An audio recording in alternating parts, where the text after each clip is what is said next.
The NFL's off-season quarterback market added yet another domino over the weekend, with Matthew Stafford eyeing a fresh start. As NFL Network's Tom Pelissero reported over the weekend, Stafford and the Detroit Lions have agreed to mutually part ways after the veteran quarterback expressed his desire for a trade. "And I understand why he'd want out.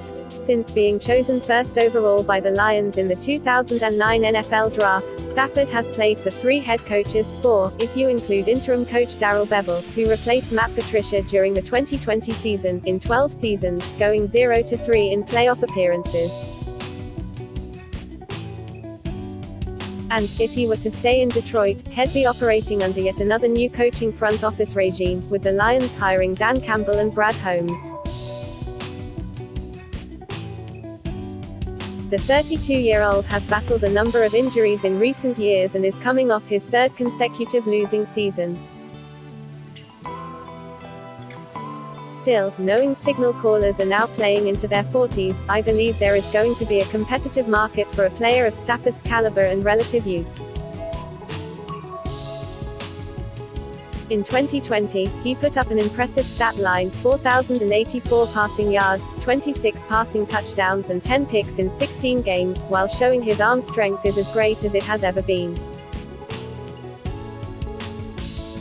He also moves much better than most give him credit for. Now, Stafford can't just walk away, because there are 2 years left, worth $43 million, on his current deal. Any team acquiring him in a trade would have to think about the cap hit they'd incur, although there is the possibility his contract is restructured if he lands elsewhere. The Lions are in rebuild mode, with a new staff in place, and will demand a pretty penny, rather, a bevy of draft picks, in return, and I can't blame them. Just look at some other comparable trades from the last 10 years. A 31-year-old Carson Palmer was worth a 1st and 2nd round pick in 2011, an inconsistent and injury-riddled Sam Bradford was worth a 1st and 4th rounder in 2016, and a steady Alex Smith was worth a 3rd rounder and cornerback Kendall Fuller in 2018. It'd give up more for Stafford than any of those players commanded. With the going rate seemingly increasing for valuable players by the year, it'd actually be the crazy person who would trade 3 first-rounders for him. Okay, I know that might be a little steep, but there are so many unknowns when drafting a quarterback.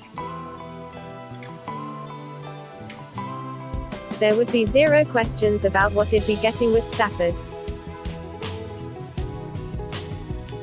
Stafford has played in a number of offenses with several offensive coordinators, play callers, and his play has remained relatively consistent. H has been thrown into a lot of different scenarios and has proved he can succeed, no matter how grim the situation. Below, I've provided a list of 6 potential landing spots for Stafford, in order from most likely to least, along with potential trade packages.